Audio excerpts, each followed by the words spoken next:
विधायक ढुल्लू को मिला बेल। जेल से बाहर आते ही गरजे हेमंत सरकार पर। बाघमारा विधायक ढुल्लू महतो को बेल मिलने के बाद आज धनबाद कारा से विधायक ढुल्लू महतो बाहर निकले। जेल से बाहर निकलने के बाद ढुल्लू महतो पहले तो अपने पैतृक गांव चिटाही स्थित रामराज मंदिर पहुंचकर पूजा अर्चना की, साथ ही अपने आवास पर इकट्ठा हुए अपने समर्थकों के साथ मिले। इसी बीच उनकी धर्मपत्नी सावित्री देवी ने तिलक लगाकर उनका स्वागत किया। पत्रकारों से लंबी बातचीत में ढुल्लू महतो हेमंत सरकार पर सीधे प्रहार करते दिखे। उन्होंने कहा कि हेमंत सोरेन और कांग्रेस की साजिश के तहत मुझे झूठे मुकदमे करके जेल में भेजने का काम किया गया है। मुझे सच और न्यायपालिका पर विश्वास था और आज इसका परिणाम यह है कि मुझे बेल मिल गया। साथ ही यह भी कहा कि बीते कई महीने पहले बाघमारा में अवैध कोयला उत्खनन के दौरान 300 आदिवासियों की दबकर मौत हुई थी, जिस मुद्दे को विधानसभा में उठाया था और इसी कारण मुझे झूठा मुकदमा का झेलना पड़ा। वहीं हेमंत सरकार पर कोयला चोरी, कानून व्यवस्था ध्वस्त सहित कई आरोप भी लगाए।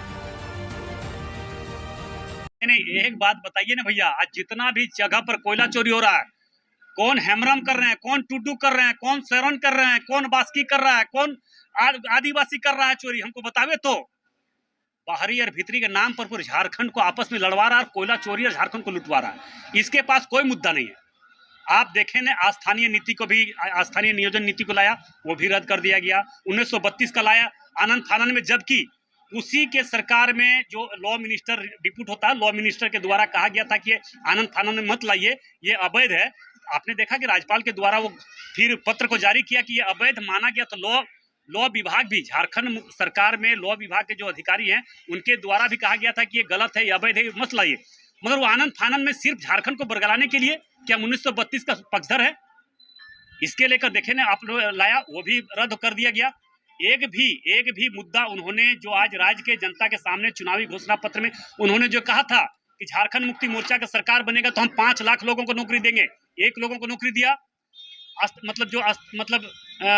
स्थानीय नियोजन नीति जो बनाने का काम किया वो भी रद्द हो गया। उन्होंने कहा था कि स्थानीय लोगों को अस्थाई जो आउटसोर्सिंग में हम 75% लोगों को आरक्षण देंगे। क्या 1% लागू हुआ? अभी तक किसी प्रकार का कोई भी काम नहीं हुआ है। इसीलिए लगातार हत्या पर हत्या, मर्डर पर मर्डर, लूट, कितनी माँ बहने के साथ अत्याचार, अन्याय, रेप की घटना घट रही है। रेप गैंग रेप हो रहा है। पूरे झारखंड तो बेकाबू हो चुका है। ये सरकार किसी भी कीमत पर रहने का लायक नहीं है। ये गलत नीति के तहत चल रहा है और राज्य को सिर्फ लूटने का काम कर रहा है। निश्चित तौर पर जनता जवाब देगी और जो करेगा वही भरेगा, जो जैसा करता वही भरता। और इसके जवाब यहाँ तो देना पड़ेगा और भगवान के पास भी देना पड़ेगा कि झारखंड के जो जल जंगल जमीन के नाम पर सरकार बनाया और जल जंगल जमीन को लूट रहा है, इसका जवाब जनता के बीच में तो देना ही पड़ेगा, भगवान के पास भी इसको देना पड़ेगा। हमारे क्षेत्र के साथ साथ पूरे धनबाद, पूरे झारखंड प्रदेश के लोग जान रहा है कि ढुल्लू महतो गरीबों के सेवक है और हम सेवा के भावना से काम करते हैं। इसीलिए आज देखें आप लोगों ने हमें, तो मैं दावे के साथ कह सकता हूं कि झारखंड मुक्ति मोर्चा का भी जो गरीब, शोषित, कमजोर का असली लड़ाई लड़ने वाले कोई नेता भी हमारे प्रति किसी तरह का आरोप नहीं लगा सकता है। ये मुख्यमंत्री सिर्फ यहाँ के दलाल, गुंडा, कोयला चोरों के बात पर लगकर हम पर लगातार 15 मुकदमा किया है।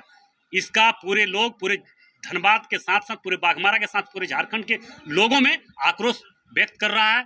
आने वाला समय जवाब इसको देगा। हाल क्या झूठा केस न्यायालय के द्वारा जब न्यायालय तक पहुंचा, तो जो न्यायाधीश हैं, न्यायमूर्ति हैं, उनके द्वारा हमें बेल मिला है। और निश्चित तौर पर झारखंड मुक्ति मोर्चा और कांग्रेस के सरकार बनने के बाद लगातार 15 मुकदमा हम पर किया।